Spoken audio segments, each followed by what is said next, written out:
Yang pertama yaitu sejarah listrik statis. Thales menuliskan tentang eksperimennya ketika menggosokkan sebuah batu ambar dengan bulu hewan, yang kemudian menghasilkan aliran energi. Hasil eksperimen Thales inilah yang kita sebut sebagai listrik statis. Batu tersebut disebut dengan elektrum dalam bahasa Latin dan elektron dalam bahasa Yunani. Selanjutnya yaitu atom.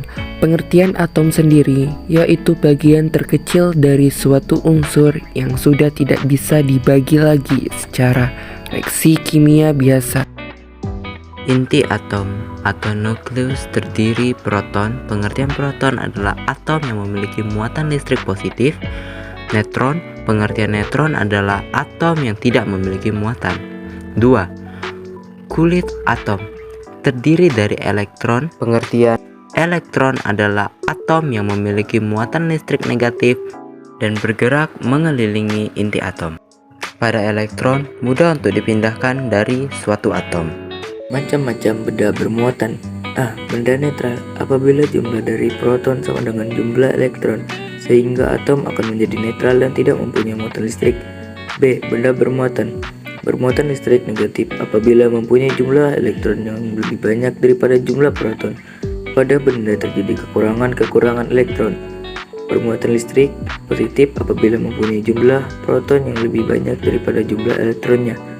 Pada benda terjadi kelebihan elektron. Pada muatan listrik bisa saling berinteraksi sebab antara kedua muatan terjadi gaya listrik, gaya tolak, atau gaya tarik. Muatan listrik.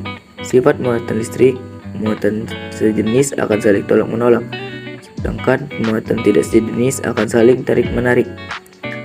Jenis muatan listrik yang diperoleh dari menggosokkan dua benda yang mempunyai jenis yang berbeda. Plastik dan ebonit akan bermuatan negatif jika digosok dengan memakai wol. Kaca akan menjadi bermuatan positif apabila digosokkan dengan kain setera. Induksi dan konduksi. Yang pertama, induksi. Pengertian dari induksi merupakan pemisahan muatan listrik pada suatu penghantar sebab didekati benda yang bermuatan listrik. Contohnya dalam kasus ini adalah magnet. Yang kedua, konduksi. Pengertian dari konduksi adalah mendekatkan benda yang bermuatan listrik ke benda yang tidak bermuatan listrik.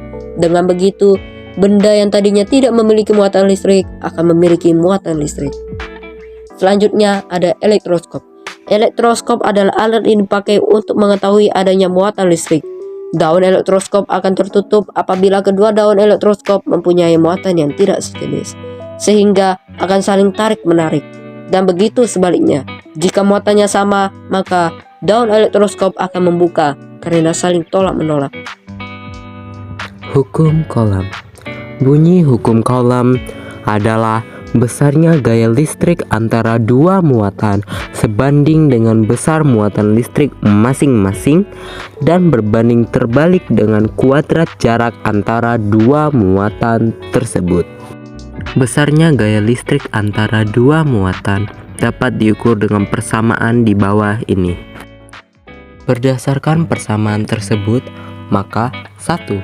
Besarnya gaya Coulomb sebanding dengan besarnya kedua muatan.